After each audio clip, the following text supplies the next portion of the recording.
What is going on, everybody? Welcome to the bench, the channel, whatever you want to call it. Hope you all are doing well. One of you guys out there right now. Very impromptu stream. That's kind of what happens. YouTube doesn't like to push it out to everybody. I'm sure everybody's got something more important to do on a Saturday night than hang out with me anyway. So let me know how the audio is. Let me know who all is out there so we can have a little chat while we actually do some work here on the DC-1. That's what we're going to be working on here tonight. We're going to get this puppy back up and going. A lot of you guys know that my M17 is completely out of commission. I sent it off to Serpent for repair. Hopefully they are going to be able to take care of it and I can get it back here within like the next week or two. But until then, we've got to completely change the DC-1 here. It needed a rebuild anyway, but we're going to go old school style. For a lot of you guys out there, we're going back to the DRK, back to the 3-turn motor, back to the Spectrum remote. We aren't going to go crazy with the DRK software. I got an OG DRK. It's been working like fantastic for me ever since I had it. So I have it upgraded to the very first 7-stage software. That's where I'm going to leave it. I got a couple guys that race with me that are doing well on that right now. So let me know what's going on with the audio, guys. Give me a thumbs up. Paul, what's going on? Sounds good. Could turn it up a notch.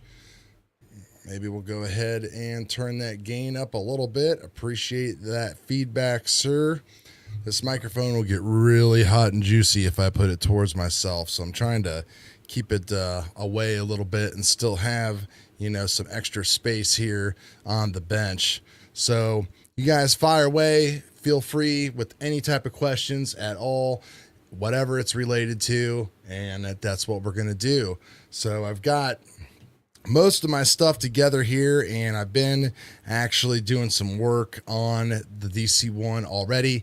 I had a crash a couple weeks ago, and I had all the Apollo parts just everywhere while we were waiting on like this and that and the conversion kit and all that stuff to go on.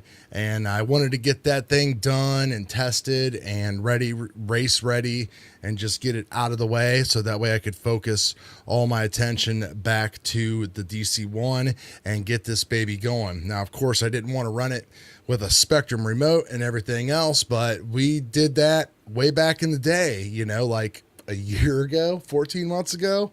So what's going up, Al? Good to see you.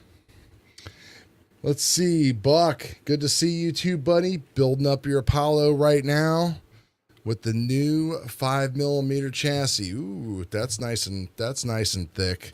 That'll definitely control some of that resonance. So we're going to lose the glasses here and get blinded by the lights the entire time. So what's been going on with me besides that? Well, so my pops is still in the hospital. His big foot wound is healing up, so that's a slow, long process. I was going through a couple of health scares myself. When I hurt my back in January, I actually had to get a CT because they thought it was a kidney stone, and they saw things on the CT. One of those things was something growing on one of my kidneys. So I've been going through that. MRI, no cancer. It's angioplasma, which is basically like a blood fat filled type of tumor. So we're just going to keep an eye on it, go back in a year. So that is good. Definitely good. The puppy, Coda, American Bulldog, he's been taking a lot of time. So that's basically what's been going on with me, guys. But want to talk about R1 here real quick. So they've, you know, they're really, you know, Steve has been really gracious. Of course, you know, he gave us the car on the channel, and, you know, we've put a lot of money back into the car. So genius move. But, you know, R1, and I'll probably be making a separate video about this because I know some people just can't stand to watch live videos, and that's fine. But, you know, they've got all of these injection molded parts in now that you can get, and hopefully they are going to be getting that base price of the DC1 down even further. So right now they're waiting, I know, on certain parts that they need to complete the DC1 kit, and then when those drop, hopefully we are going to see a price drop or something. So they are very, very committed to the NPRC hobby for sure, and trying to get something out there that is high performance and something that will win, and something that is, you know, I mean, just a proven winner, and something that's affordable to people. You know, like a $500 proven car sounds pretty good, right? And then $10 parts, like $10 for your arms, $10 for whatever else. I mean, I think it's definitely a win. So I could go ahead and buy like all of these, you know, fancy upgraded parts and stuff like that. You know, you can build this Apollo out as nice as you want. But I just don't really want to do that. I want to try to keep it as basic and simple as form, because this thing is pretty much going to perform the same way no matter what. The injection molded parts are just icing on the cake. So I don't want to, like, you know, come out and build like this $1,000 Apollo and say that you're, or $1,000 DC wood, and say that you're going to have to basically have all this to run 1.6s, when we're probably going to be able to run that with this at its better price. So get back on here and see what's going on with the chat. Yeah, thanks, Buck. I definitely appreciate it, man. It's been quite stressful, that is for sure. Very, very stressful. So it was a sigh of relief. So I was more nervous about going in the MRI, even though those are the kind of things that, you know, I deal with every day in healthcare. So let's see. Someone's struggling with their R1 2.0 RX8 combo. Man, a 2.0 RX8 combo is a rough thing. It's a rough thing to run, because, you know, the RX8 is already going to be amp hungry, and with the 2.0, you know, 2-turn motor, it's going to be pretty crazy too. So you're going to have to do some pretty crazy gearing. You're going to definitely be looking for some super high RPMs. Like if you're not making 110, 120K with that thing, you know, you're probably not going to be going anywhere. And the other thing too is, like, your battery voltage is just going to, it's going to suffer heavily. You know, I hate to like tell people to like, oh, go spend money and everything like that, but if you really want to make your life easier, I mean, a 4-pole motor will just make everything better. It's easier on the electronics. It's easier on the batteries for sure. I've seen people run 1.6s with last year's version of like the 53 or 5200 max amps battery. So, you know, it totally eliminates some of those things out of the equation. And if you're not running at an event with like 50 to like 100 people with like tons of prep, most of the time you're not going to have to worry about blowing ESCs either, because, you know, like in some of my videos that you've seen recently, slower is always been faster. You know, I know people put way more than 45 degrees timing into their ESCs at events on 4-poles, and, you know, my surface at Sam's Club, which is like swept 3 or 4 times a week, still has some bumps and everything else like that, but it'll still, you know, you just can't put that much timing into it. It just will not take it. So that's just the way it goes. So let's see, what's your take on running some parts that would break, such as the 3D printed areas that could possibly replace instead of all the carbon fiber? I mean, I think if you have a DC1 that has any of the Delrin or any of the 3D printed parts, that you need to get rid of those and go with the injection molded stuff, for sure. I haven't had any, I've had a couple pretty good licks with this thing, you know, while just trying to figure different things out. You know, I've everything that I've figured out now with the Apollo, that I am actually going to be switching over to the DC1, things like springs and fluids. You know, I would be even doing the same tune and everything else if I had my M17 right now. So I haven't had any of these parts. You know, none of them have wore. They're all pretty good, but, you know, everything is, you know, everything will break. I guess you can, you know, this this is probably a good example right here. If you look at this actual injection molded piece, which is your rear centering bracket, and you can see how it's kind of like got some gouges and stuff out in it. And really the reason why that was happening was because of the rig that they had for their centering bracket holder. And now they actually have this nice piece right here that's kind of like a centering bracket standoff. You can see that I have it installed here in the rear. So now that thing is going to travel and not get any kind of excessive rub or anything like that on it at all. So it's a big win right there. Now, as far as like the parts that I've broke, you can take a look at this arm right here that I've broke.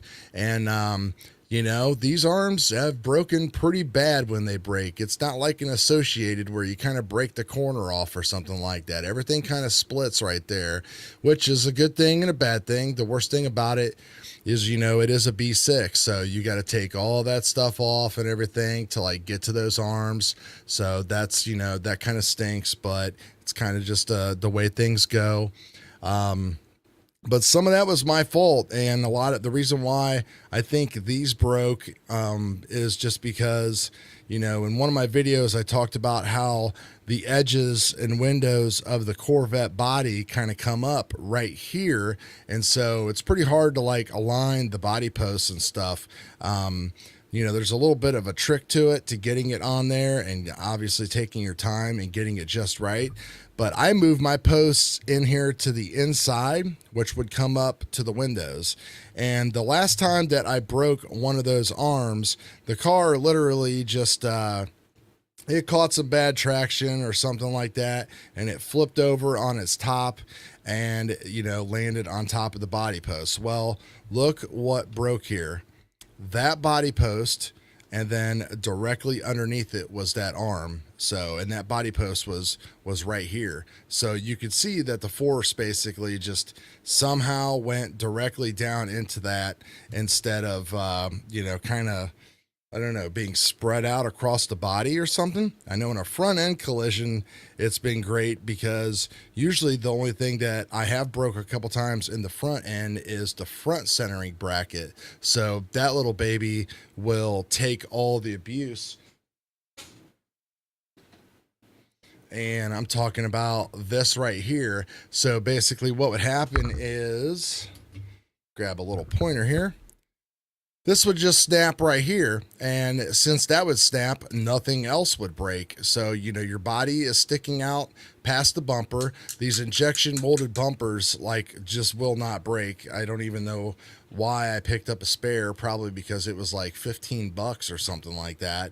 But, you know, your body takes the hit, it jams this piece right here, and you can see right here that that is going to be your point of impact. Like, that's what's going to break, and that gives, and that saved everything else. I haven't bent any hinge pins. I haven't broke anything in the front at all. You can see, you know, spots up here where I've hit things with the bumper. I mean, obviously, you don't want to hit anything at all. That's the best way to go.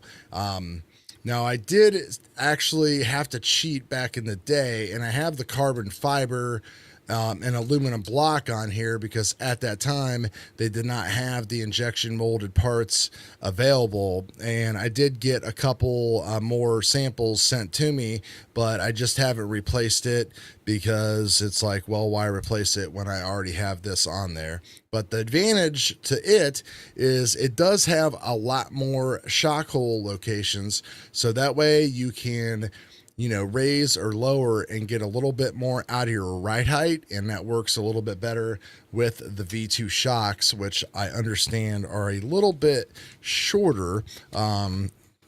Can't remember if the shock bodies are actually shorter or if it's just the fact that they actually come with 1.1 millimeter springs. So if it's just the springs, it's no big deal. I ended up going with 1.1s back here on the back as well. Oh, let's see here. Castle Works combo is the way to go. Your voltage and amperage Very, very consistent. I mean, super duper consistent. Now, I did end up going and buying a Max Amps battery. I'm still running the R1 114000 in here. But eventually, maybe I will switch over to that Max Amps battery when and if this one here goes. And I mean, the only reason is, you know, these batteries are expensive, and, you know, I don't really see anybody making this huge jump and being like, hey, we've got the best $100. I mean, I think SMC tried it, but, you know, those are all gone. And it looks like that, you know, experiment was kind of a failure for people, because I know people who had a lot of failures with those. You know, is it the same as the R1? Who knows? You know, don't want to get into all that discussion. Sure does look alike and everything else, so that's kind of the way it is. If we can get that battery price down, you know, like I said, 4P, 6P, 8P, I mean, I think it just takes all that stuff out of the equation.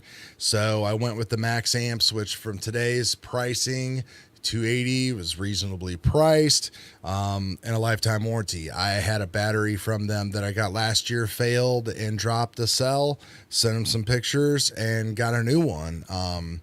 That's what you're paying for. So you're not going to get that with any other manufacturers.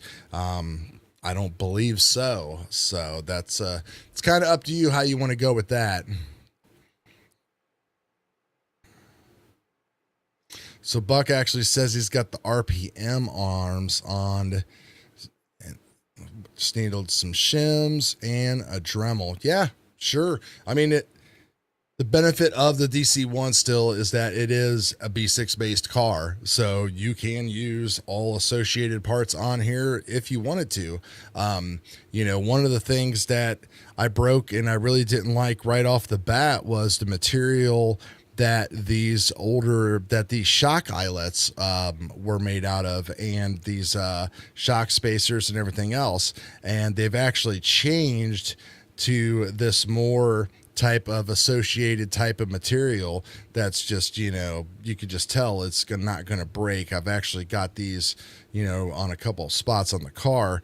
And if you compare that to the other stuff that they're using, you can obviously see that they're using different plastic there and everything else. So that's just going to make life a lot easier.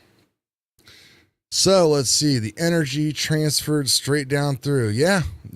I mean, it worked exactly like it should have. That is for sure. So, Desert Hobbies is live now. Rain delay. Must be a race going on somewhere. So what have I done here to the back? So I replaced that arm and everything, and I replaced the actual floating body mount centering bracket back there with one of the new ones here that are pretty nice. So definitely would recommend those. And we did some work on the shocks. So we went to a softer spring to support my surface that we run on.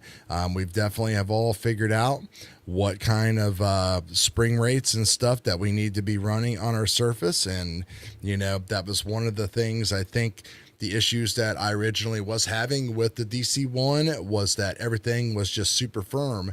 You know, we had silver springs in the front. You know, this firm stuff is great, again, when you're on a track with a ton of traction and grip and everything else. But for us parking lot racers and street racers, just, you know, it's just not going to work. That's just not where we want to be.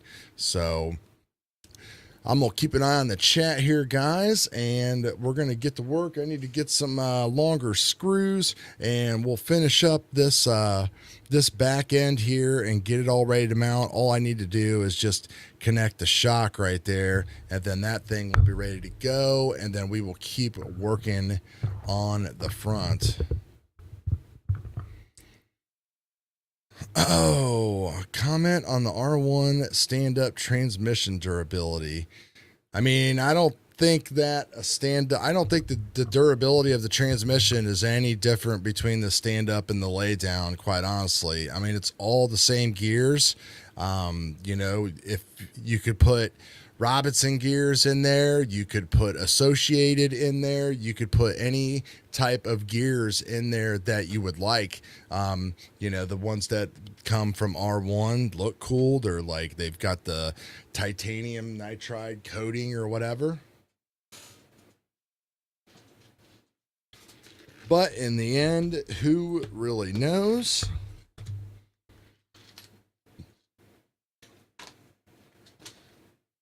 As far as I know, like, you know, not, you know, all the different team drivers are doing things a little bit different. Like I think Jay Joseph still runs a stand-up, I believe, and you know, I think Samantha and the Rockwells are running the lay down. So you can pretty much go whichever way you want to, which is super cool. That screw is not long enough. My screws spilled out and everything is kind of a mess in here right now, which is unfortunate.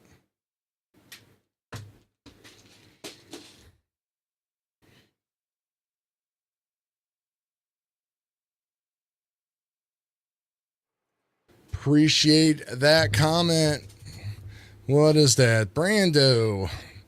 Helped me out a lot. That's what I'm trying to do, man. I'm trying. I will admit this year, the race program has had some highs and it has definitely had some lows. That is for sure, my brother. Like, man, I wasn't expecting to break my sand wall though. That was a definite dumb thumb on myself. I guess the biggest disappointment I have out of that is that, you know, Sandwall, I mean, it's nice that they have a repair service, but, you know, it's a simple part if I had to repair myself. So it's kind of a bummer that they don't offer that kind of stuff.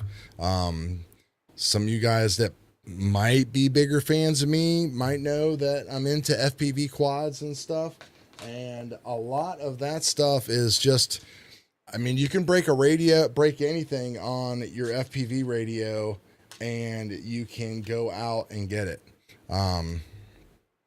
It's pretty crazy how different the actual industries are. The worst part is that we got to send all this stuff, you know, possibly overseas as well.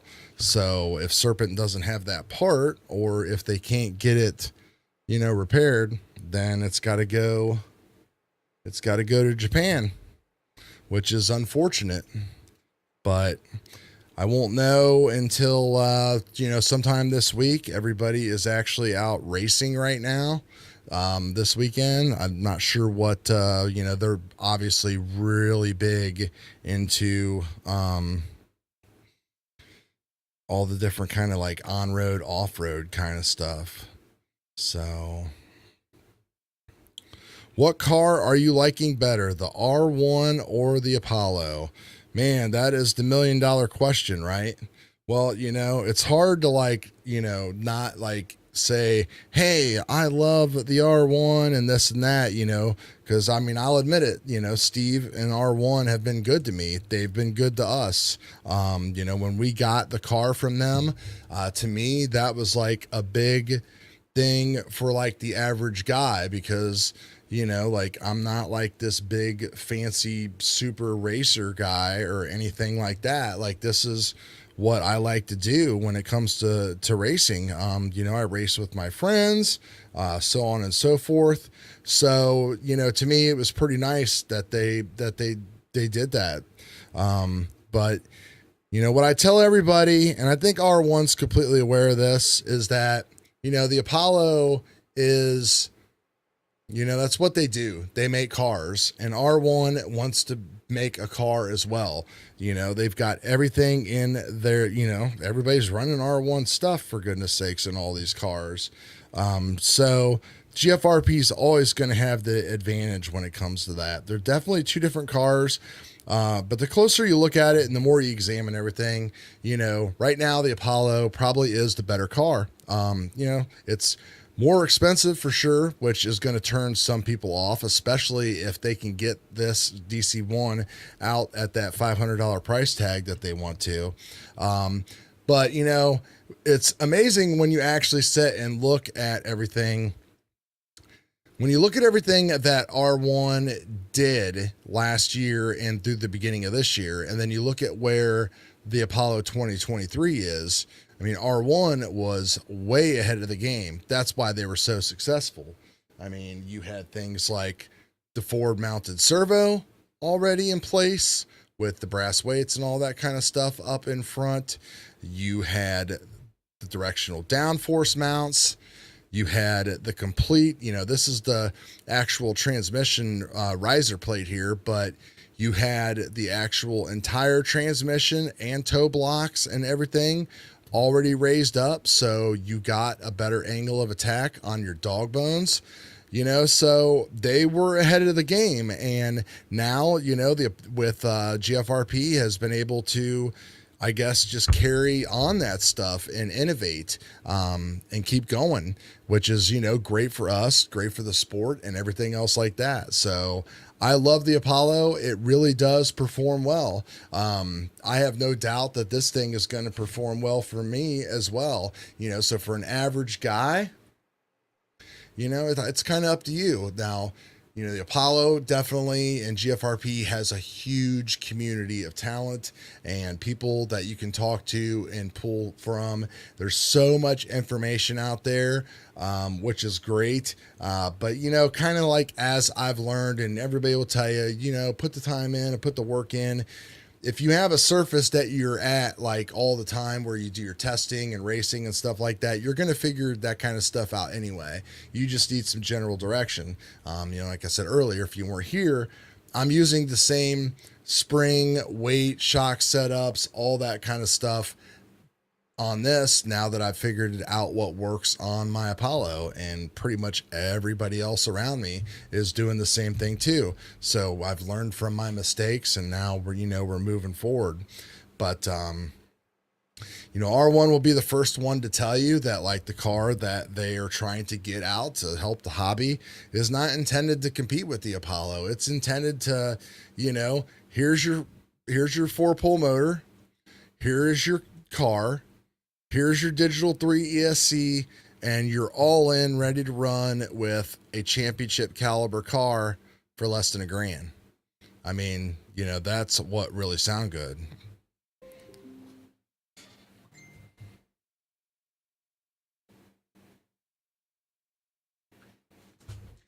Give me 1 second to change my main camera battery here.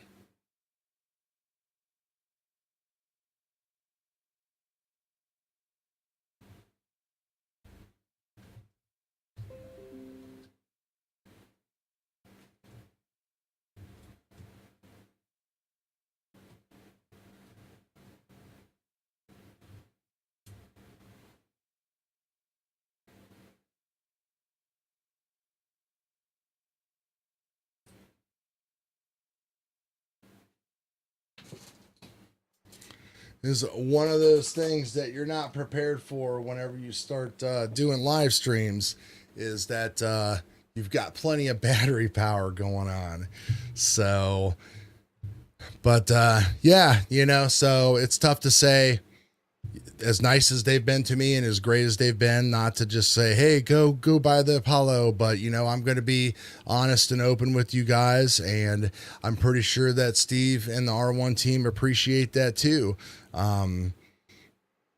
You know, it's just one of those things. It's great that we have these decisions to make, that we actually have two cars that, you know, we are proven fast winners. I know there's other chassis out there that people are loving and having good luck with and everything else, and that's just even better. Just keep it all rolling. So there we go. Everything is a lot better and a lot smoother there. So we are almost done with the rear end. The other thing that we need to do while we're back here is we're going to actually change this out. So it's one downside to the stand-up transmission. You know, last year everybody was running 84, 87 gearing, and now of course I'm running an 87 with a 4-pole. So this I was planning on going back to the old 96, and that did not fit. So we need to actually go down on the spur a little bit. Oh, let's see what's going on with the R1 speed controllers on and off road. Very difficult to get them. Well, yeah, I mean, they're super hot, man. Everybody is buying them, and you know, it's very difficult to get, if not impossible to get STM32 processors. I'm not sure if they've actually used an STM32 in there for their USB connection, which actually the Digital 3 doesn't need it.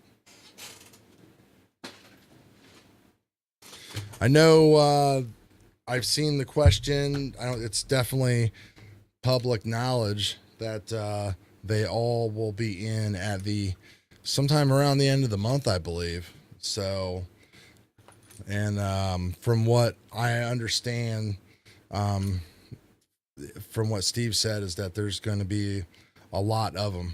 So that's a good thing. We definitely don't need an ESC shortage. That would be just horrible. And I mean, you know, it is the ESC. Nobody else has really stepped up and offered what the Digital 3 can do. And I mean, it really comes down to the software and the tunability.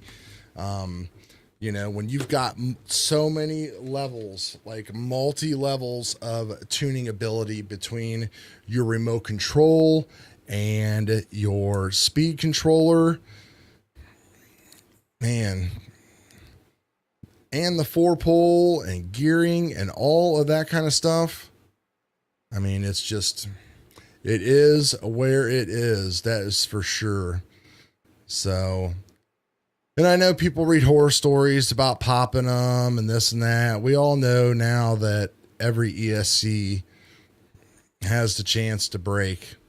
That's for sure. So I think people at this point are almost like giving away DRKs, and I'm getting ready to put mine back in here. I think I saw somebody said he was having problems selling his for like $80 or something like that. Let's see, PM Baller. Yeah, I love watching Dave's stuff too, man. Him and his wife, it's just great to see how fast they go and stuff. You know, the guy puts in his work. He works super hard. I would love to meet him someday. Haven't seen him around the channel here much lately, so don't know.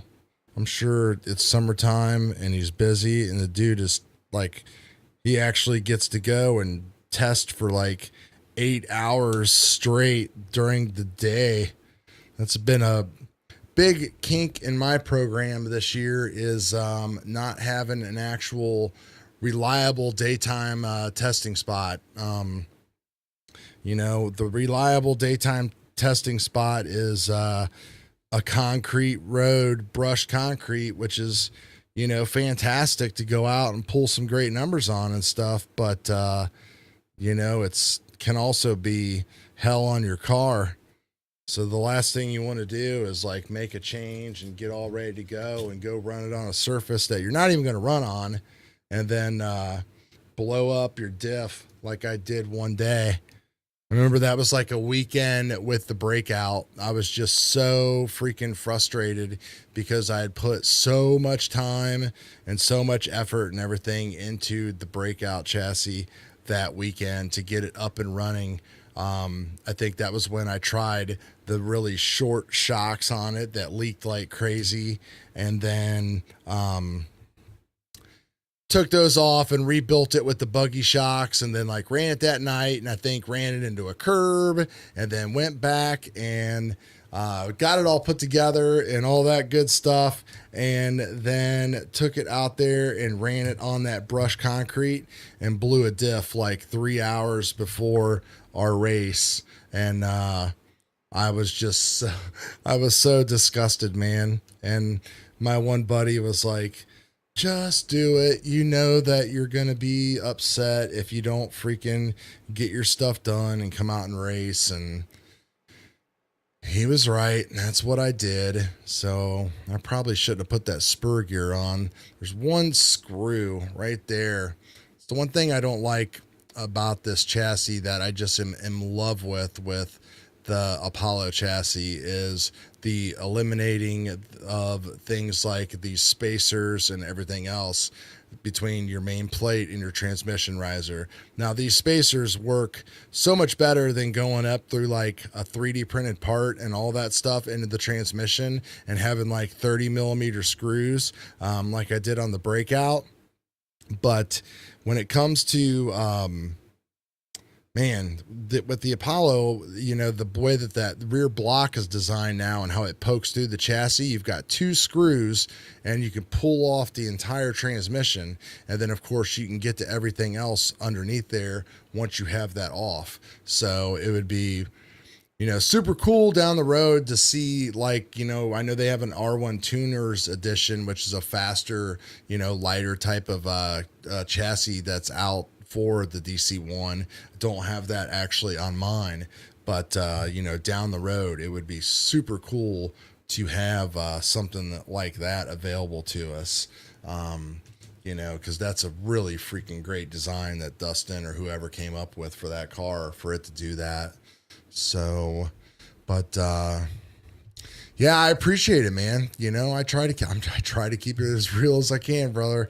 You know, you guys are my friends and stuff, just like everybody else is.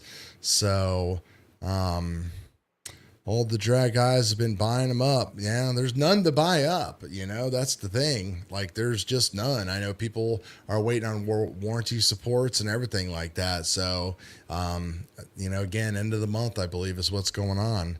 So, the Drag Race Concepts Maxim, I've heard that it's, you know, kind of 50-50. A 271 with the RX-8 and Tekin 2.5 turn. The Sandwall has a lot. Yeah, the Sandwall does have a lot to do with it for sure. And I think, like we were speaking earlier, you know, those batteries get crushed with that Tekin and those 2.5 turns. I mean, I crushed mine last year with that and the Castle doing the same thing. So the 4-pole, if you can ever get a hold of one, definitely the way to go.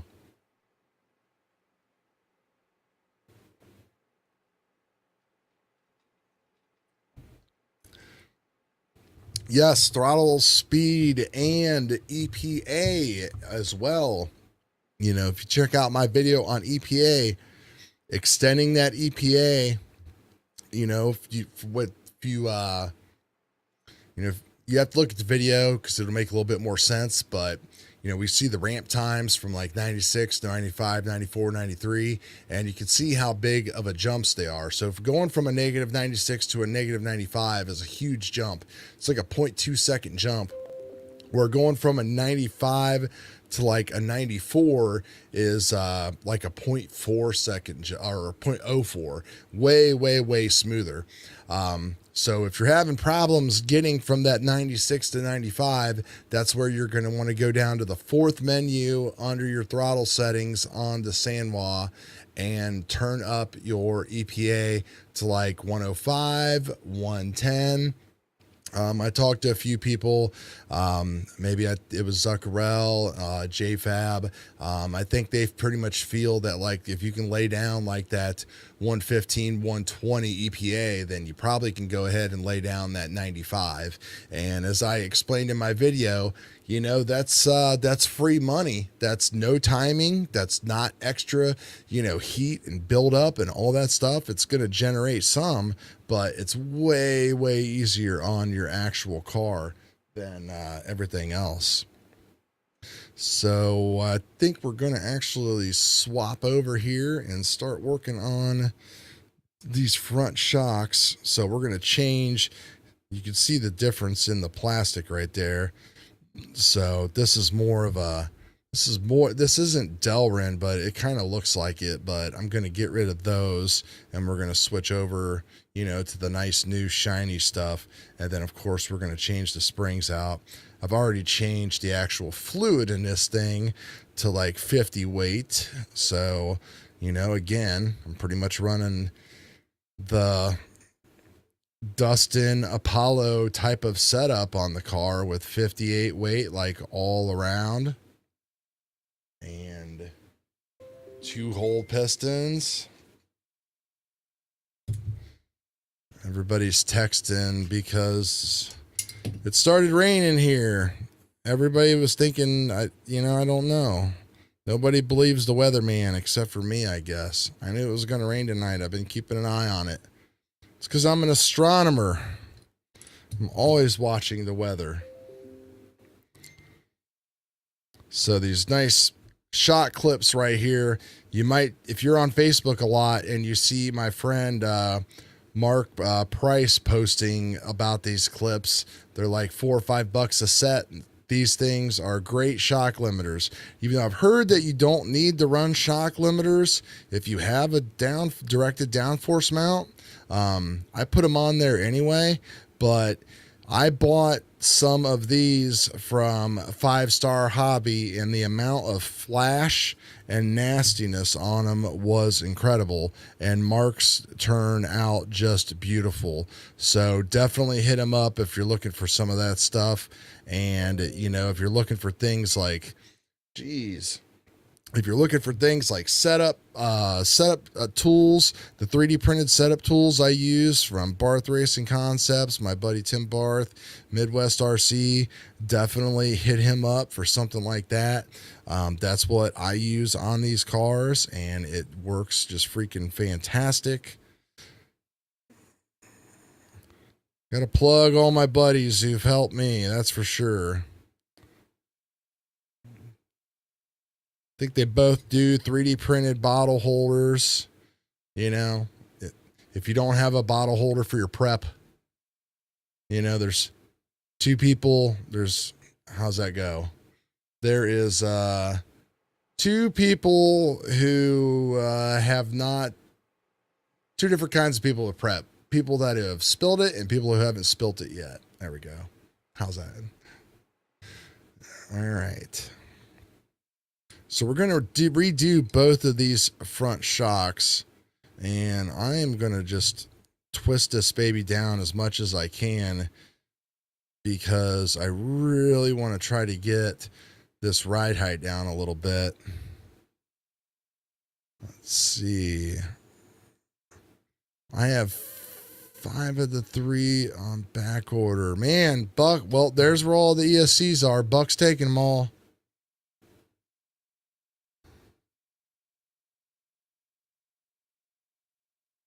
Yep, the R1 is definitely the most programmable for sure.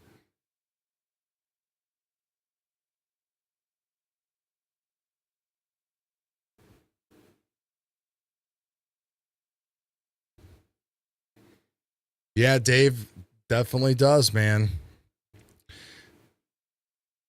It's nice when you have a good local scene.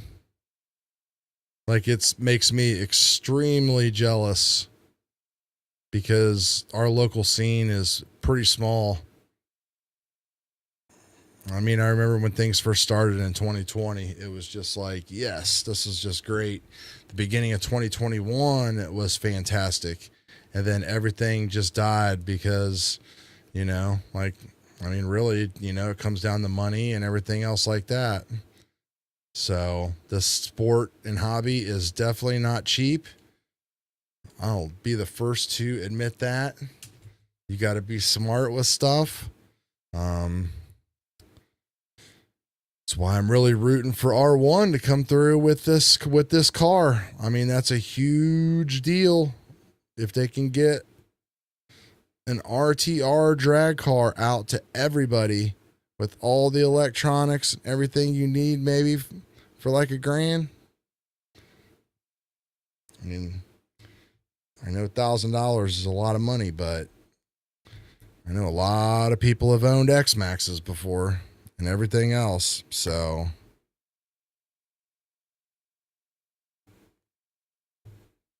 all right.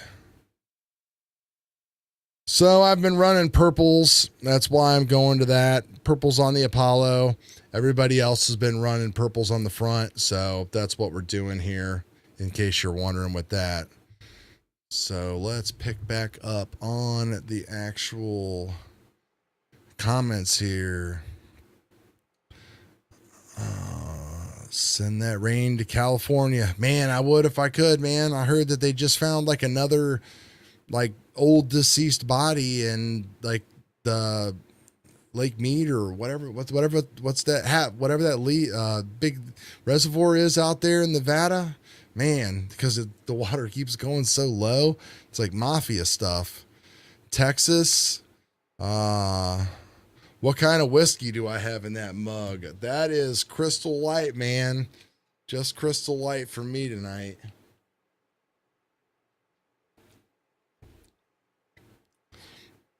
What caps do you want run on the Digital 3? It's a pretty interesting question. Obviously, everybody ran.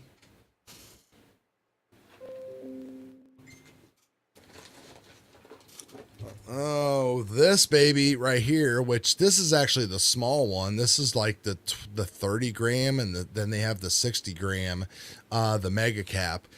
This stuff was pretty important last year. It seems like it's definitely all fallen out of favor this year.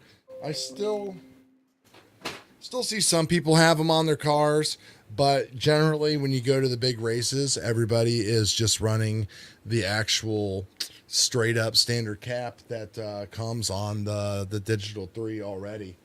So that's what I'm running. Works good.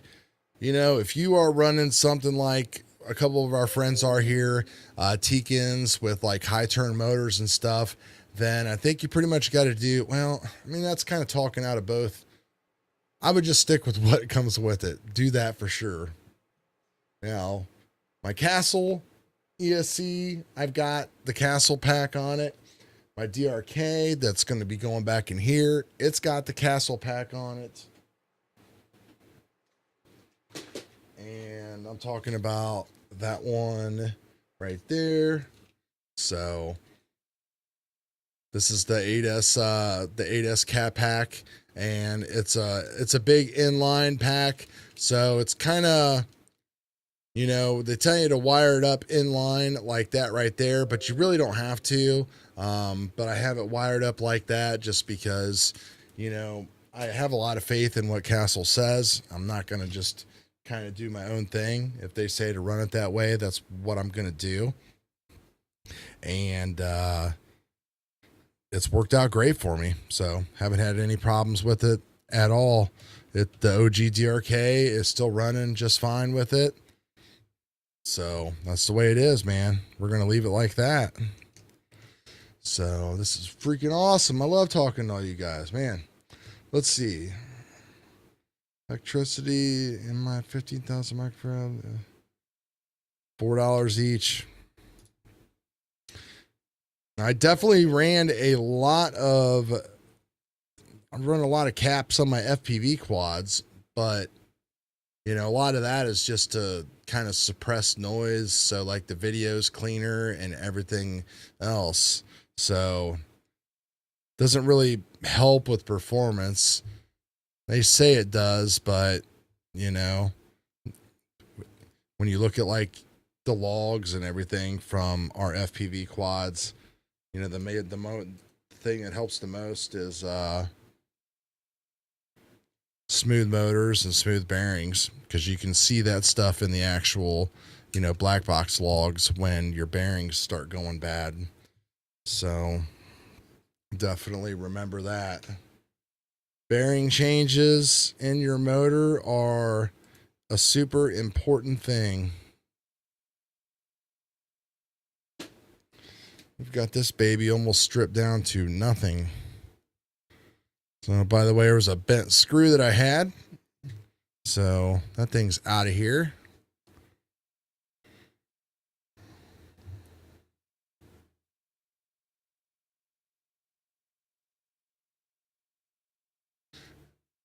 Corey,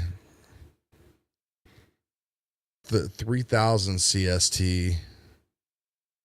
Yeah, I'm sure that would work. I mean, you know, the shocks do so little anyway. You know, having the thicker oil, you know, is just going to control how fast they actually respond.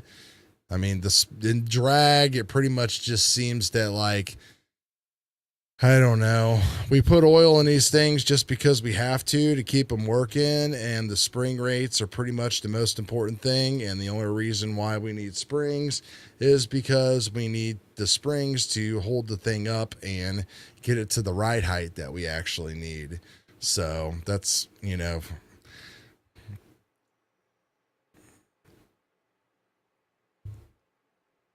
I used to run pretty heavy. I ran 3K in my fronts on my breakout, and it seemed to work just fine.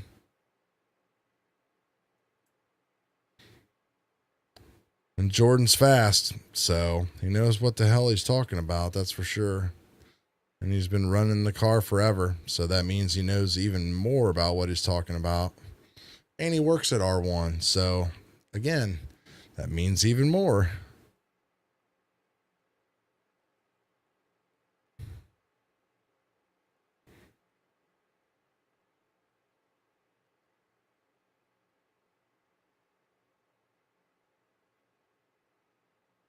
Oh, Brando, man, well, there's my model builds back there, and they're all kind of all over the place.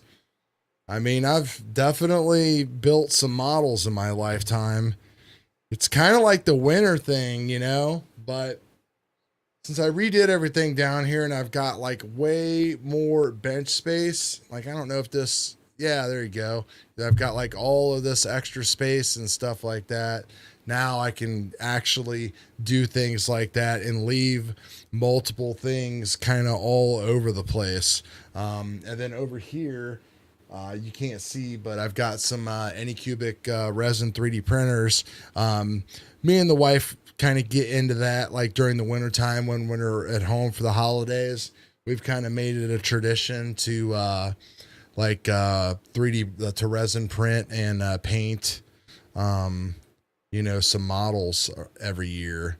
So, like, obviously, you could probably take a guess what they've been over the past couple years.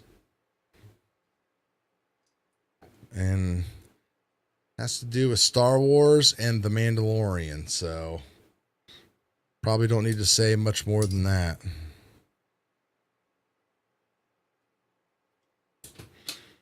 Let's see here.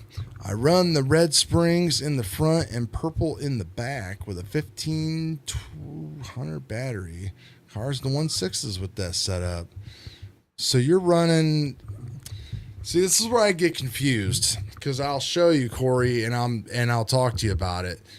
The whole reason why I had those silvers in there was that the front of the car, I just needed a heavier spring to hold the front of the car up. You know, even without the brass weights that I put in. And then I put the weights in because the thing started to wheelie a little bit too much.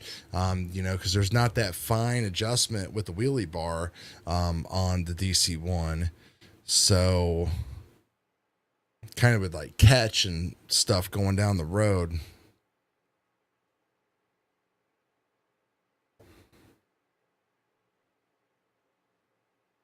Yeah, the 15. It's a big old battery, that's for sure. Look at that. Almost put that silver back on there.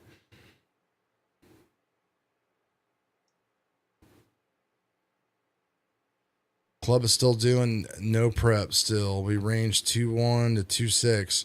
So no prep as in like no tire prep? Is that what you're saying? Slash?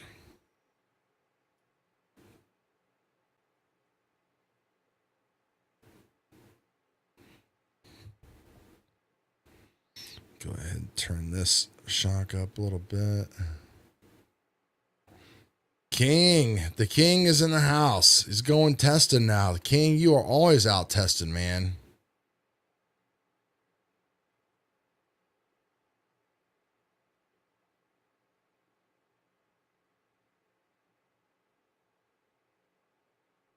8th scale x-rays.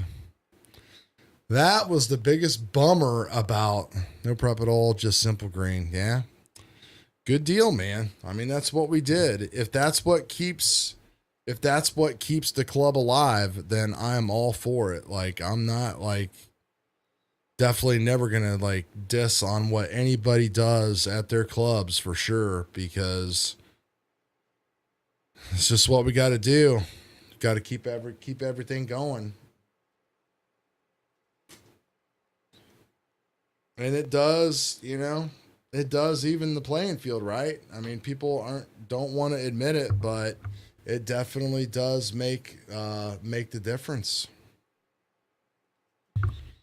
So let's go ahead and let's see. We'll get this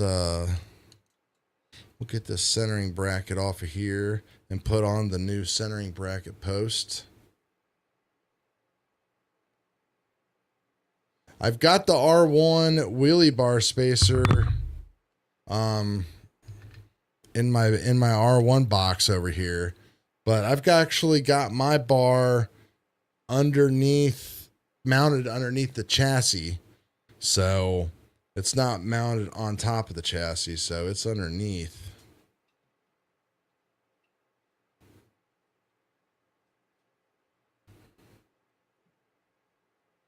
Let's see here. We're gonna need a nut driver on this side.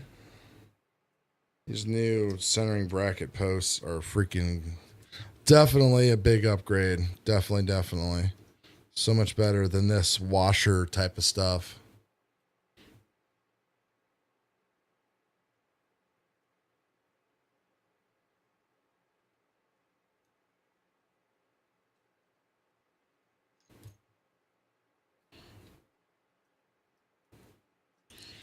Yeah, I mean, without getting too political, man, it's just amazing that like it's all went this far for this long. I mean, just knowing how hard it's been for people to like get testing stuff and develop things. And I mean, everything that we do, like, so, you know, at work at the hospital,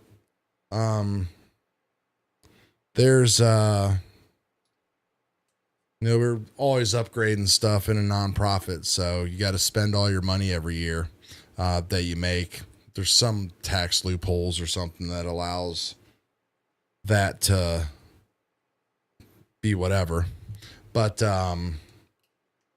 we're in the middle of like a pretty big capital project right now to upgrade all of our patient monitoring. And we started that like a couple years ago, hoping that it would all be done, you know, geez, a year or two ago. But thanks to, you know, COVID and everything like that, like things got delayed, you know, when everything first started happening, because we, you know, couldn't get people into work, because we weren't allowed to have people in the hospital. And things went pretty well, you know, during the surges and stuff, as far as we never really ran into any supply chain issues. But then like at the end of last year was when things were like wild. Like I first noticed it with GE Medical.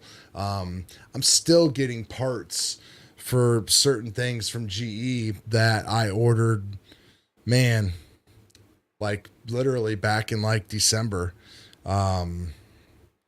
Weird things, cables and things like that. Radiolucent cables that we use like in MRI and stuff like that. I just got a set of those in that were ordered around that time. And then, you know, we're doing a lot of stuff. Our entire health system is pretty much, we use Phil's medical equipment, and it's been all smooth sailing throughout the past couple of years, but now they've gotten hit. I mean, everything is assembled in Germany, but they of course get the parts and stuff from China, you know, and the China shutdowns and everything have just like totally crippled everything. And then on top of that, you know, they get their networking equipment and stuff from Cisco, and like these new age switches that, you know, run like 10100, like, geez, what are we up to now? I mean, whatever the fiber speeds are, I'm sure some of you guys are more IT than me. But they just can't get like the switches that they need to like interconnect this stuff. So there's so many weird bottlenecks. So there's so much more important things out there that like we can't get, food, this and that, versus ESCs, but it all comes back together. It's just a weird thing, right?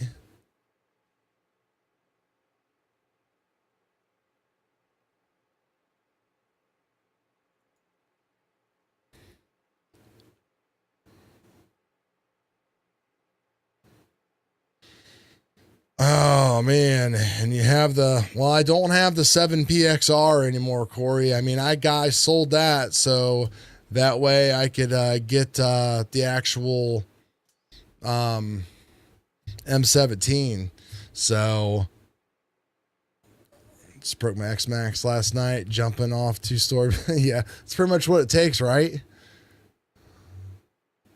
Appreciate it, Brando. I hope the sandwad does get fixed too. I mean, if it comes down to it and I know it's got to go and get repaired, then I'm going to have to break down and get one. That's the unfortunate part. I don't want to, that's for sure. But you know, I'll sell it when it gets back. That's the only thing I can do. It's going to be fun running the DRK, like, and all that stuff, but you know, I don't really think there's much value in it anymore out there, even for like the audience. You know, last year the DRK was the equalizer. I mean, it was what got everybody going to like a certain point, and things were just great. And then, you know, just cut that servo extension. And then everything else started happening, and things got crazy. And, you know, Mark Vine got on that old Tekin train, and everybody started getting the M17. The rest is history, right? Keep that little servo extension for some time. So I really need to redo this. I'm going to basically hollow out a hole here to run my servo extension through and bring it out right here. So just Dremel out a couple pieces. I don't necessarily have to do that tonight, but that's going to be done. So we've got the new centering bracket in there, which look how nice that looks and fits in there. So, and that can set, of course, that is adjustable. So it's not adjustable on the Apollo. You're kind of set where the actual shock tower holes are, and then if you tried to adjust a little too much, I don't think it's going to fit. So you can actually adjust you know, how much action you want there. So that really fits together nice. That's so much better than this tube and a couple screws and stuff like that. So really glad to see that they got that all worked out for sure. Always nice to see cheap little upgrades that make life better. Do you like the R1 or the Apollo better, and why? I talked about it all earlier. You know, I think right now the Apollo is a better race car. Is it better for you? I do not know. You know, cost wise, the DC1, you know, I've got a video that I did about the cost of ownership of the Apollo. You know, you're going to need SAE hardware. You're going to need SAE wrenches. You know, I'm sure everything that you have right now is probably metric. I've got probably 50 metric screws on the floor here, and nuts and everything else.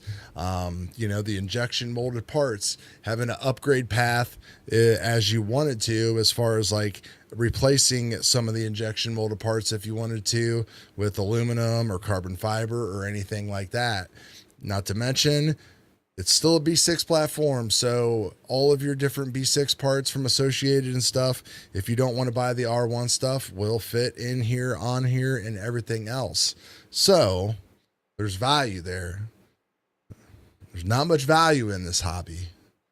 You know, there's value in the DC-1.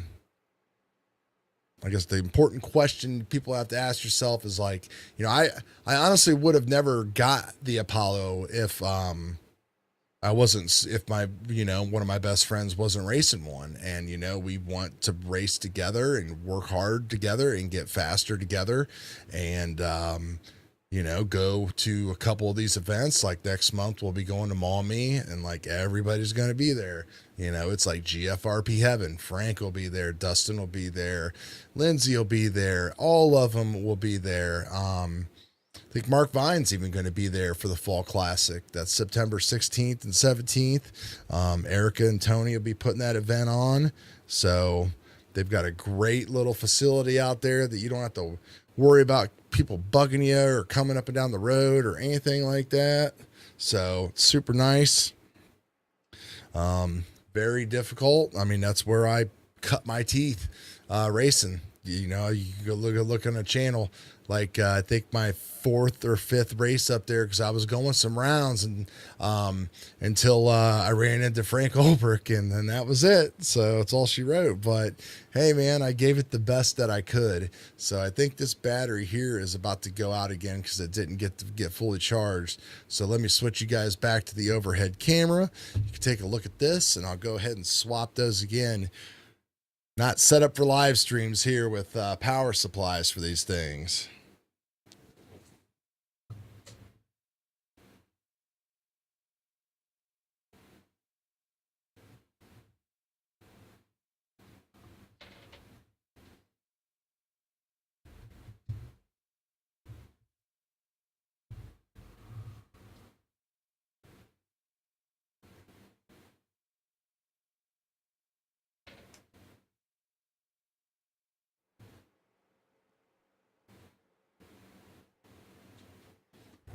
There we go. All right, so let's see. We'll get these shocks put back on. Not too bad for a Saturday night impromptu live stream. I love the comments and the interaction, man. You guys definitely like to talk. That's great. We've been going for an hour now. It's just fantastic. So let's see here. Paul works in health informatics. Yep. There you go, man. All a capacitor does is keep a battery voltage cleaner and more sturdy. It doesn't do anything for heat. Nope.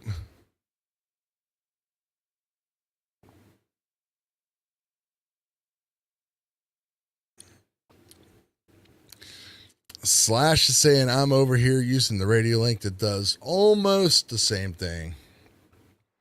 Almost.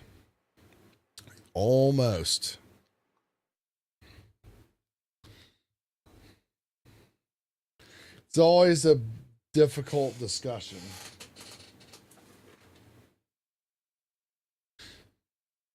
I mean, my challenge to everybody, Slash, you could literally save the no prep hobby if you put all that information out there on how that radio link actually works and all that stuff works like the M17, and demonstrate it and put out the timing of the ramp speeds and everything else. And that would just do it. Same thing with the Futaba that people talk about. I've just never seen anybody put that stuff out there. I see people are like, try this and try that. You know, it's like, if you guys have the information to help people, then put it out there. Like, I want to see it. That would be the best thing.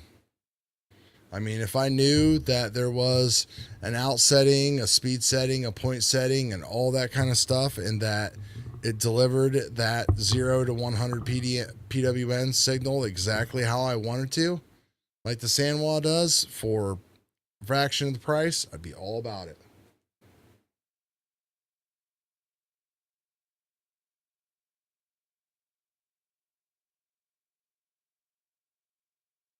Let's see.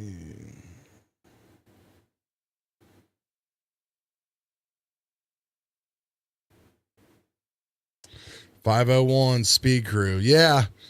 The parts availability is kind of a bummer. And I mean, I know they're working on it like hardcore getting in all of those injection molded replacements was a great thing. And I mean, it's a big reason why I didn't lean so hard on the car off the bat either, just because, you know, Steve has been great. I could text Steve or email him or whatever, and he would, you know, get me what I would need in a couple days or something. But, you know, you just don't want to bother somebody like that all the time for something that you can, you know, they've already done enough for me. You know, so it's nice that all that stuff's on there. Even nicer how much it is. And I'll be doing a video on there because I know more people will watch that than a live stream. You know, people need to know that, like, they are trying really, really hard. The one thing that really, really upset me about the Apollo purchase was my, you know, and I'm going to give, you know, I'll cut Dustin some slack because he did say that he had to release the 2023 conversion kit faster than he wanted to because so many of his people were out there racing it. And I think he was kind of like looking in a bad light, even from like people amongst the team, maybe. I don't know. Who knows what goes on in this stuff. So I literally got I was part of the last 2022 bunch. So the only thing I received with my Apollo kit that was, you know, was the single wheelie bar. So I had to get the whole floating body mount kits, the rear shocks, the shock tower, everything that came in the 2023 kit. So my Apollo cost was, you know, at least $1,000, if not more, because of all that stuff that I had to get.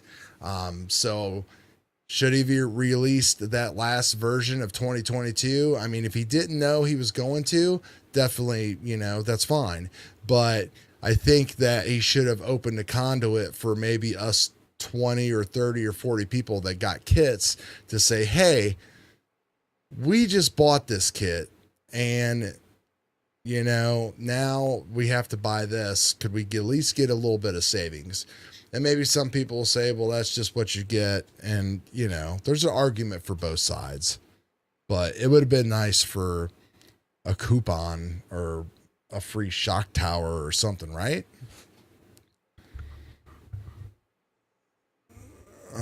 What's going on? The 814 North. Sure Power men agree with this. It's the best tire prep ever made. We use it on real drag cars we both run.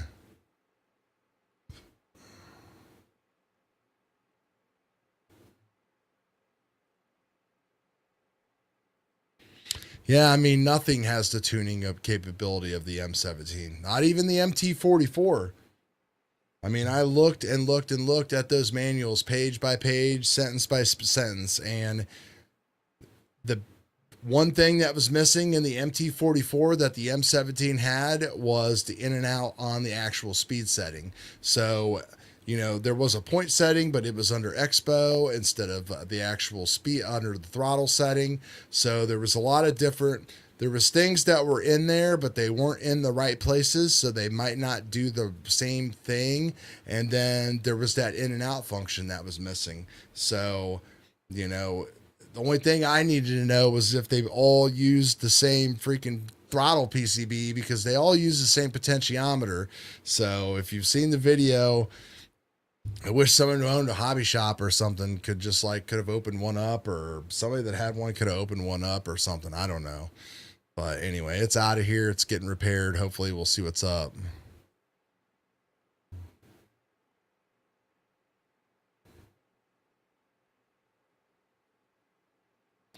Yeah.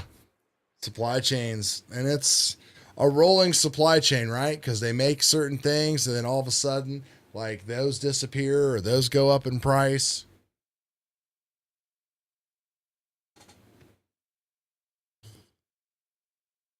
All right. All this blabbing. Get these shocks back on here. And we're going in this way. So we're going to need another one of these. these new caps.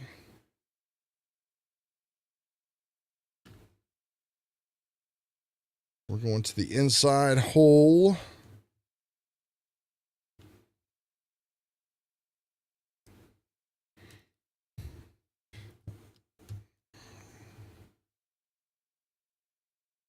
I'm having flashbacks of my one video where somebody was like, "Man, just put the shock on there and do it right." It's the one thing about floating body mounts is they just do kind of get in the way of everything. And that was a huge advantage on the Apollo, was just how easy it was to actually work on. And then, oh darn it, and then they went and put those floating body mounts on there and made everything even harder. A couple extra screws and all that jazz.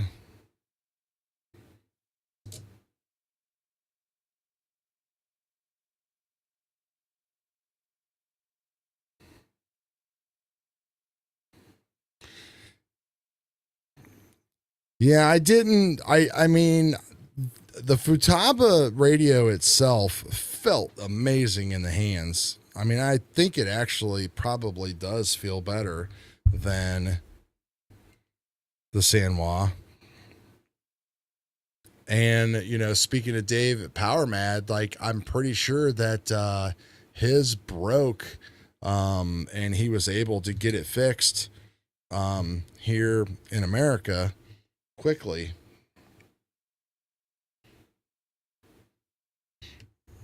Can't tell if I got that shock too tight or too loose.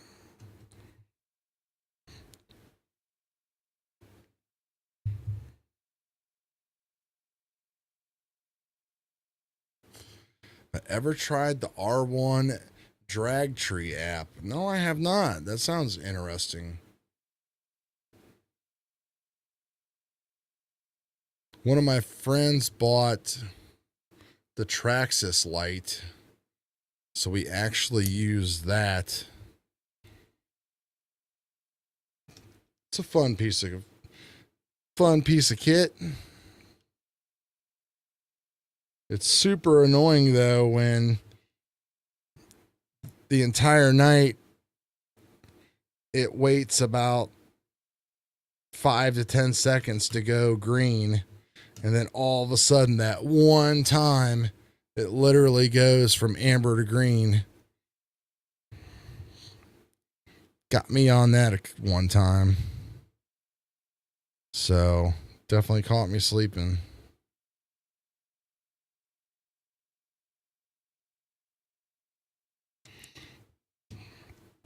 When it comes to doing shocks and stuff like this, it definitely would be a lot easier just to go ahead and take off that forward downforce direction mount, but who wants to make things easier on ourselves, huh?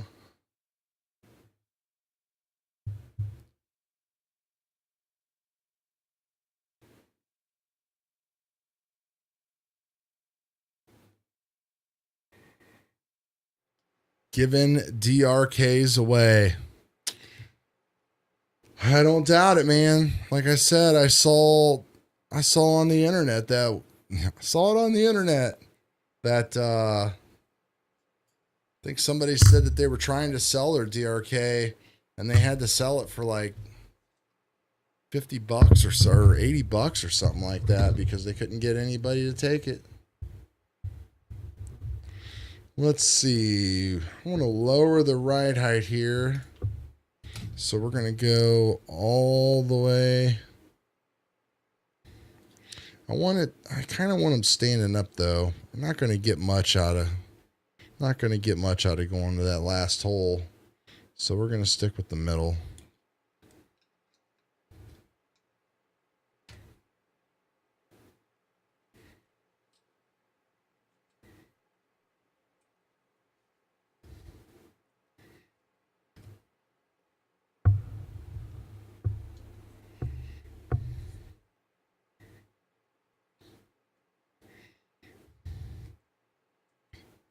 Yeah, the DRK has never been the same since they had that recall. It's very, very odd and fishy. I don't know. Never been the same.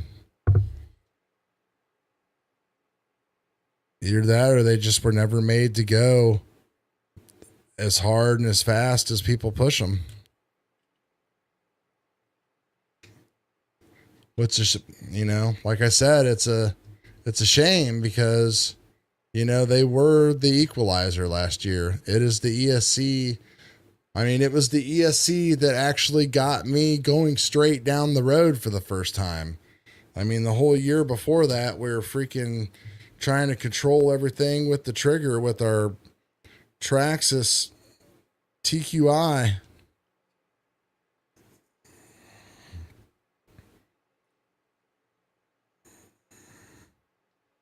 All right, a little bit of a longer screw.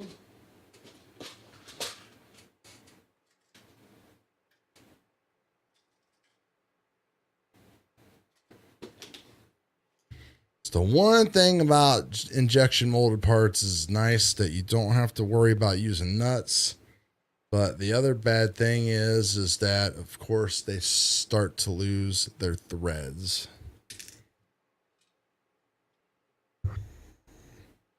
Probably wouldn't have been a bad idea to just go ahead and replace the fronts, but we're just going to leave it like this, and I think we'll be good.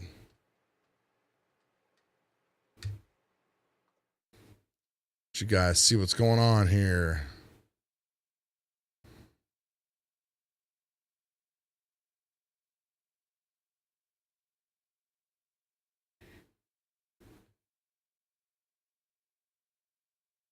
Yeah, man. Old school, using the finger, throttling it out like that. Definitely.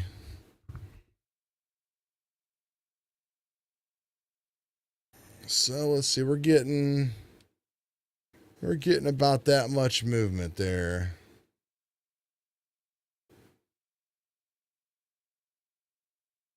Yeah. Sometimes you got to just get the car together and get the tires on it and everything else. And then you can start doing all the little fine tuning and adjustments and all that kind of stuff.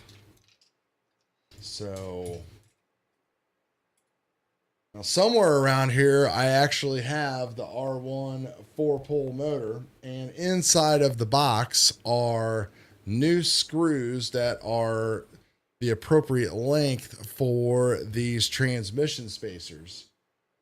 And I'd be damned if I can't find that box. That is how crazy life has been. I believe it literally showed up like Monday or Tuesday, the day that I went to get my MRI, and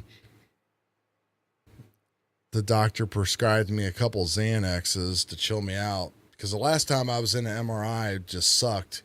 But I forgot how big the bores actually are now. It was not bad at all, like seriously. And since it was of my kidney, my head was about that far maybe from like the rear, so I could basically tilt back and like look out. And it was like 12 minutes, then contrast, and it was like 5 minutes, so it's pretty quick.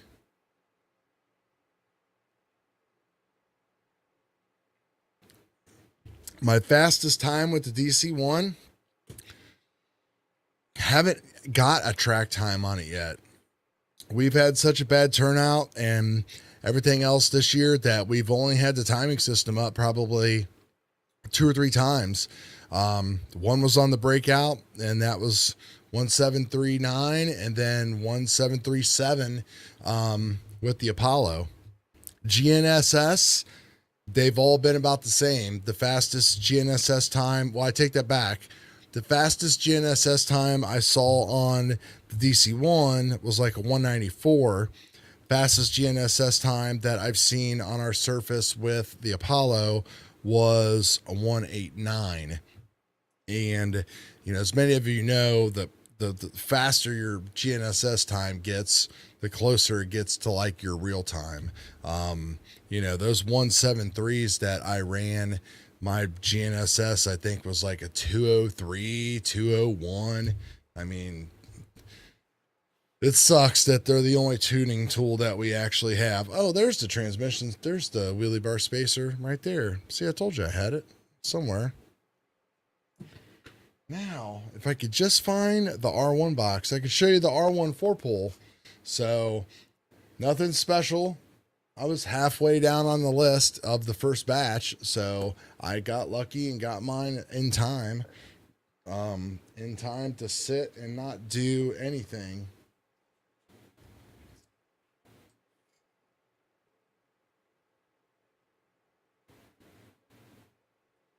I know that it is upstairs somewhere. That's for sure. And I hate to leave everybody and give dead air while I go and look for it.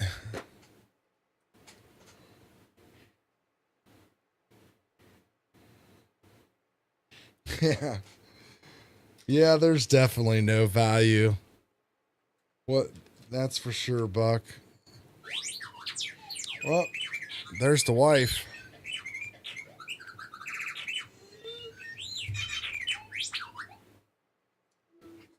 Hi. I'm doing a live stream. Do you want to say hi to everybody?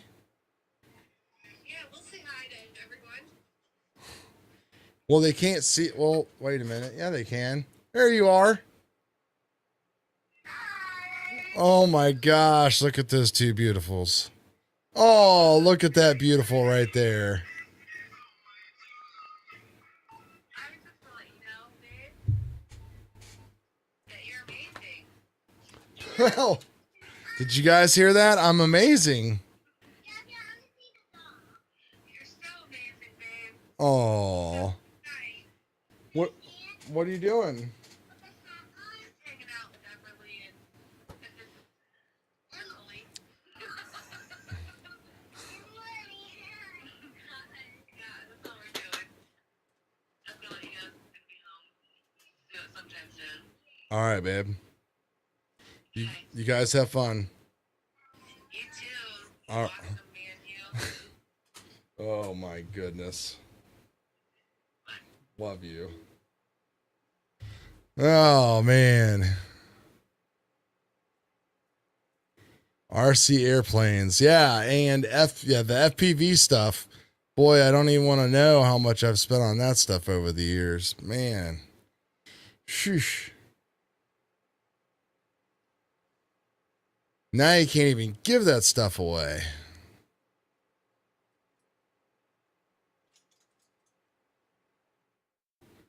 Oh, we lost another battery. That is not good. I do got a couple webcams that I could always use, but the webcams just are horrible.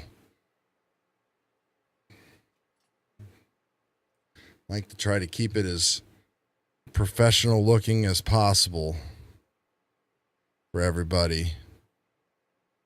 Good looking video, good looking audio, all that kind of stuff. Audio for sure. And ever since I got this dynamic mic, it's been tricky. Took me a while to get it dialed in. I know a couple of the videos I watched back, I was just like screeching.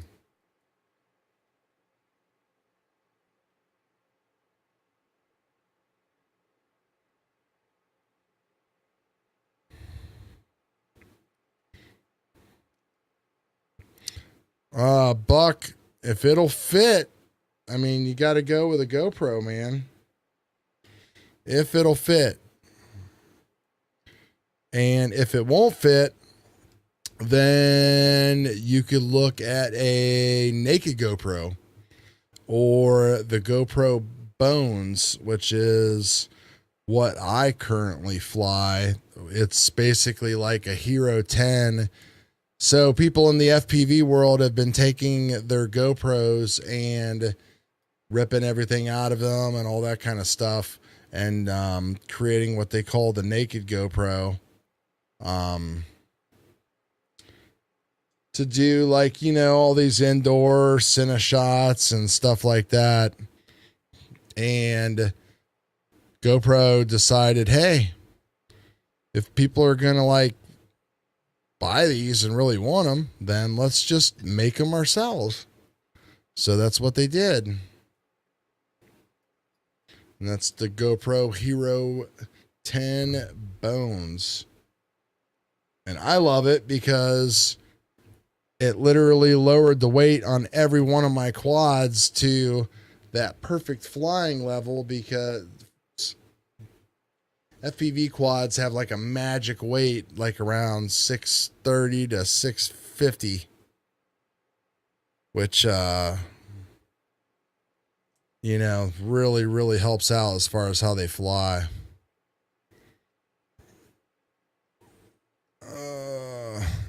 Got one screw underneath the motor plate. So what I'm doing now is I'm installing those transmission spacers there. And there's one right there by that motor plate that is a pain in the neck. Other than that, it's all good.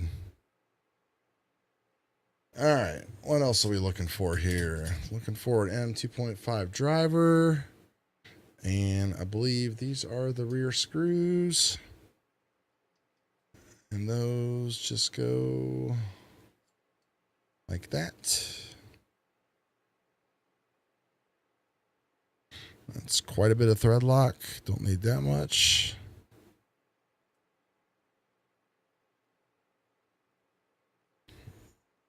So again, I appreciate everybody for showing up tonight.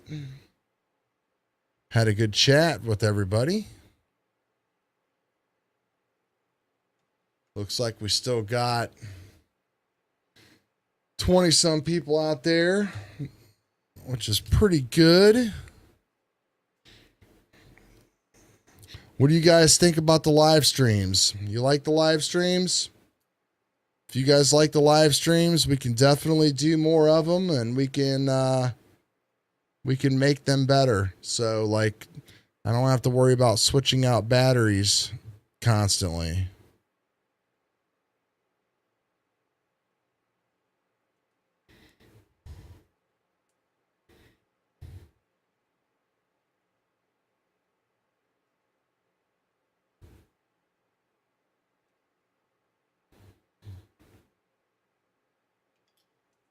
All right, as far as switching out batteries, quick question on the Felony.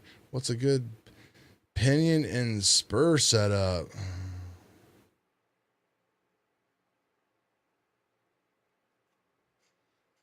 Boy, I'm the last person to ask about that stuff. That's one thing I never got into, thank God, because definitely would be broke then.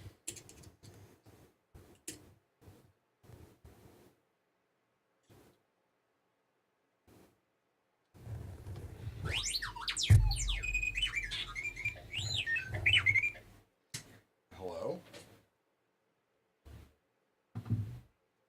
On my YouTube channel.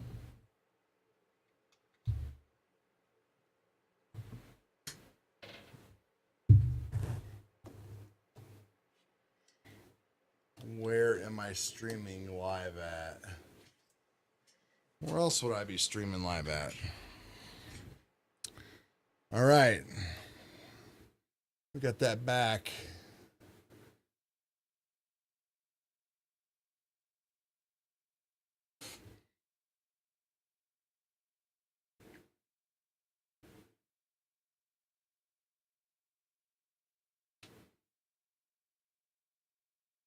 .7 is a good speed, man.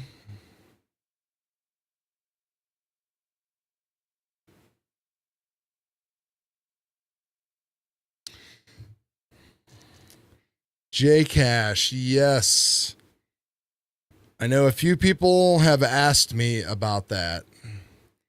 The problem is that it's just so, it's just so fast and so unwieldy that, like, you know, first of all, you definitely would have to use an analog video system, and in 2 seconds trying to just make a reaction, there would be some latency there, but probably enough to deal with. The camera would have to be mounted definitely in a right way so you could get like a really good like field of view. So that would be pretty important. You know, it's definitely not impossible. It's definitely doable.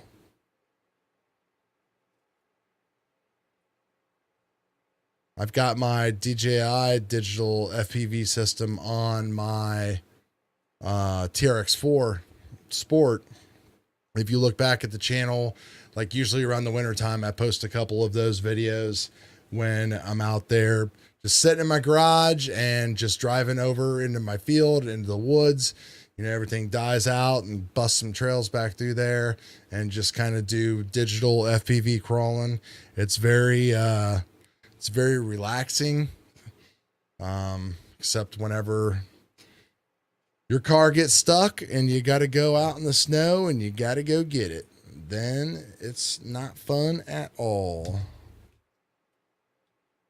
Okay, let's put the rear end on this baby.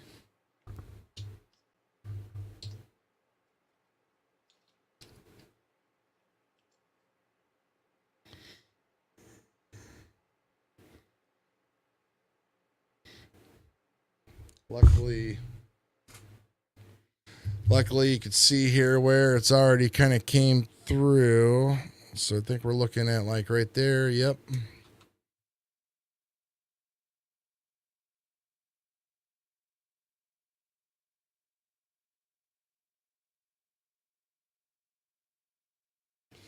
We'll get a couple of these screws started here. So that way we can keep that held on.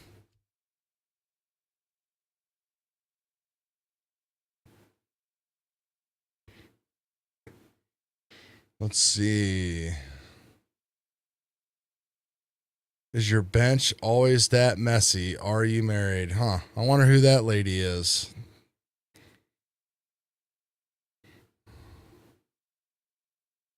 Where are your sunglasses? I'm trying to build, sweetheart.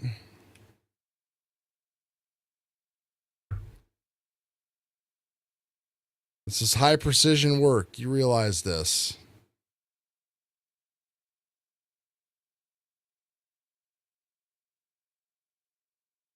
I take it that you guys found the live stream.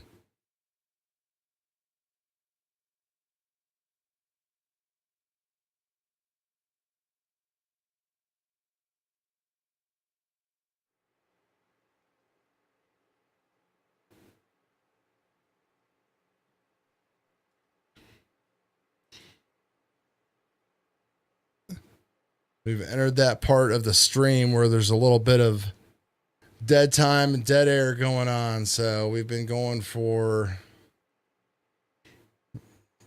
almost 2 hours. Hour and 45 minutes. Economic, have you ran the Apollo lately? Not since my M17 broke. So the Apollo is race ready though. So she is ready to go. Doesn't need anything done to it except just working on the tune whenever I show up at the spot. There was, I know there was a cash days up at Maumee this weekend, but I think they got I don't know if they got rained out today or not. So I would like to get up there and get some test hits done on the track before the Fall Classic. That's for sure. But you guys know me. I mean, it's just all about going and having fun.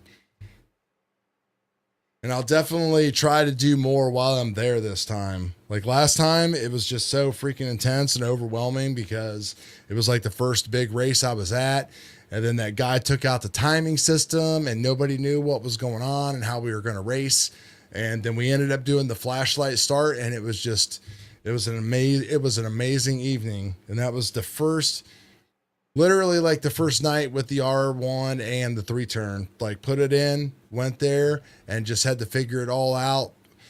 Me and Midwest RC and a couple other of his buddies from Indiana.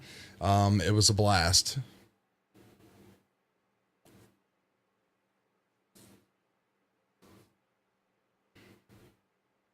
Oh, let's see. No, wait a minute. It's chemonric. That's a tough one.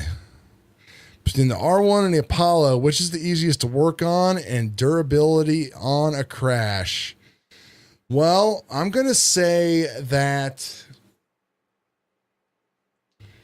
the Apollo 2023 is still easier to work on, even with the directional body mount kit. You take the body mount kit off of it and you run the 2022 version, then you're just golden. You can get to everything. The biggest thing about the Apollo is the main screws that you're always touching on the chassis and everything else, like all your stuff that's going on underneath here. Like there's a couple big ones down here in the front that hold on the front bulkhead. But the things that are like way up in there that you can't get to through the through holes through the block, it's all 440 hardware. So you've got to just be super careful. I have not stripped a screw out yet, but anytime that I get a screw during my assembly and like when I built it that I thought was suspect, like it was out of here. Because if you break off one of those 440 screws, actually I did when I was I had to replace the centering bracket for the Apollo kind of stands vertically and it was coming loose. So I actually had to take the transmission plate off the top that everything kind of interconnects to, and one of those screws actually stripped. So I ended up basically taking the entire rear transmission off, like we did here tonight that we're putting on. So I took the entire assembly off of there and took everything off the top, which it was only a couple screws, and you had to disconnect the shock tower, the wheelie bar. It really is intricate how it all connects in the back. And then I literally had to spin the transmission plate off of. So the hardware is the big thing that you really got to keep an eye on, man, for sure. Let's see. Jay Cash. Yeah, my buddy Bo was up there racing today. I think, let's see. He was telling me what was going on up there. Said that there was a few sprinkles and they got everything going on. So.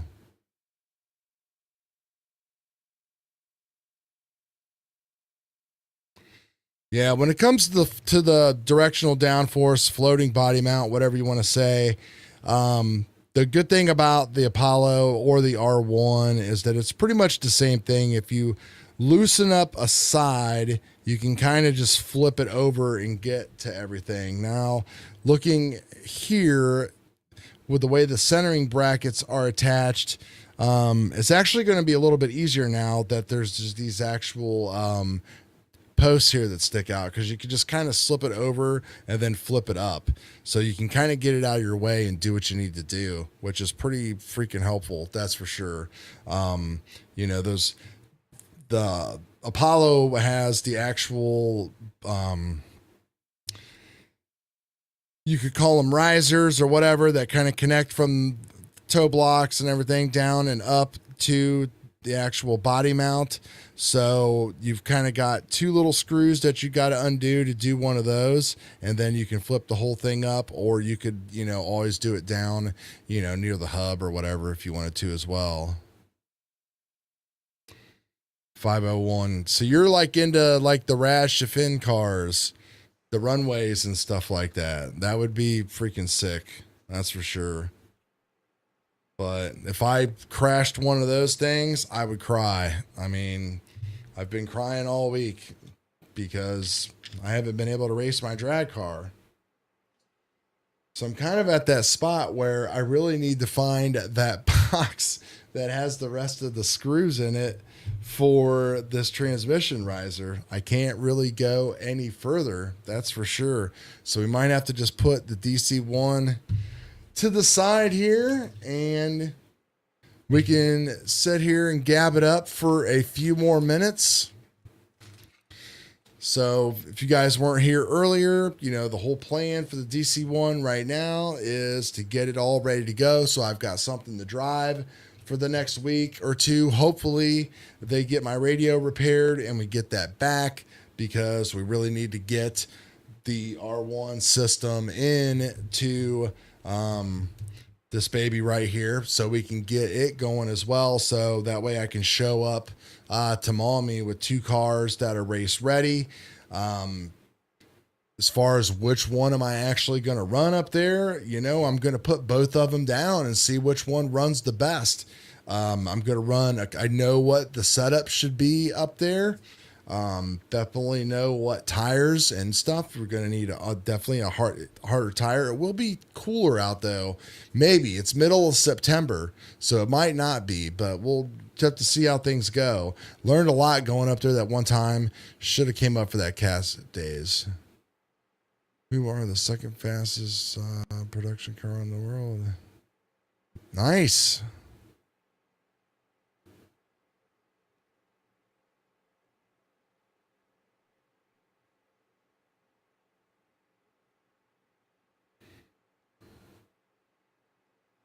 Damn, $3,600 down the drain, 197 miles an hour. Phew.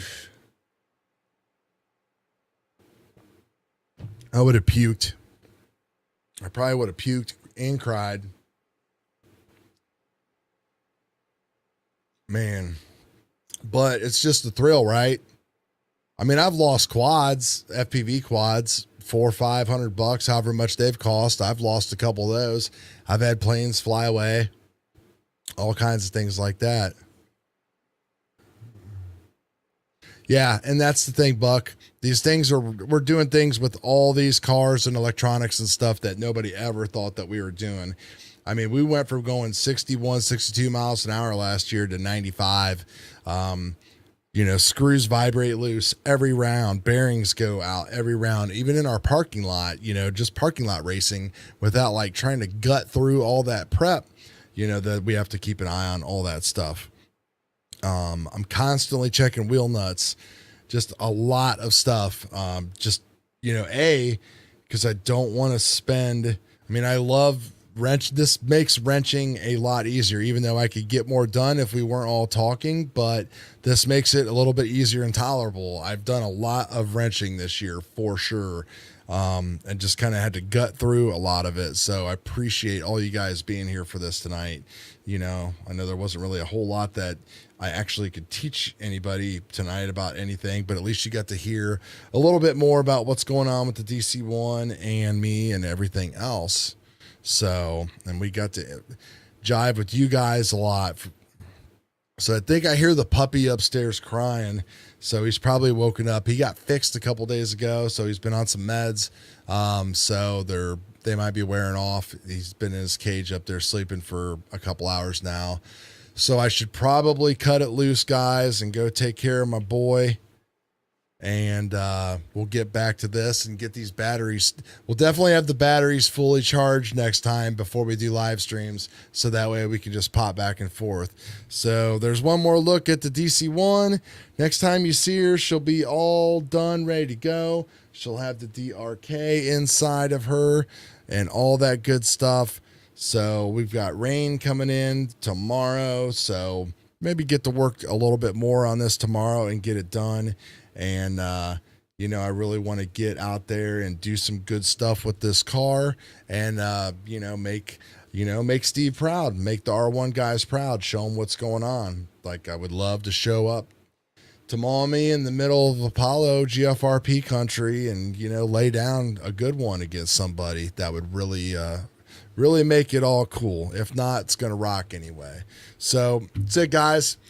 Love all of you. Thanks a lot for all the support.